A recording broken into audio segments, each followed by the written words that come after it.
পরিবহন খাতের আধুনিকায়নের পরামর্শ দিয়েছেন প্রধানমন্ত্রী তারেক রহমান। সকালে সচিবালয়ে প্রধানমন্ত্রী তারেক রহমানের সাথে বৈঠক করে পরিবহন বিশেষজ্ঞ অধ্যাপক এম শামসুল হক জানান, আগামী 6 মাসের মধ্যে রাজধানীতে মহিলা বাস সার্ভিস চালুর বিষয়ে আন্তরিকতা প্রকাশ করেন প্রধানমন্ত্রী। আর মেট্রো রেলের পাশাপাশি মনোরেল কিভাবে চালু করা যায় সে বিষয়েও আলোচনা হয় বলে জানান শামসুল হক।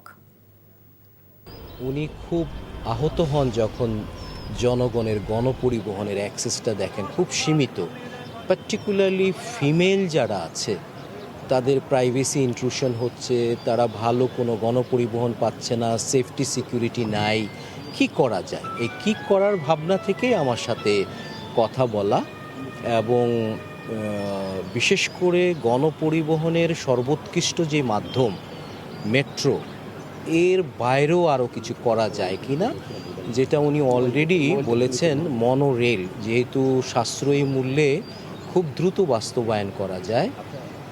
তো সেইটা আসছে আমাদের কনসালটেশনের বেসিসে। আগে যেটা আমাদের সাথে কথা হয়েছে যে আমাদের মেট্রোর যে রূপরেখাটা আমরা দেখি 6টা মেট্রো দেওয়া আছে, এগুলি প্রধান সড়ক দিয়েই কিন্তু যাচ্ছে, কিন্তু ওয়েস্টার্ন এবং ইস্টার্ন ফ্রিঞ্জে বাসাবো, গোরান, মাদারটেক, পুরনো টাউন বিপুল জনগোষ্ঠী বাস করে, তারা কিন্তু ইভেন বাসও পায় না। কিন্তু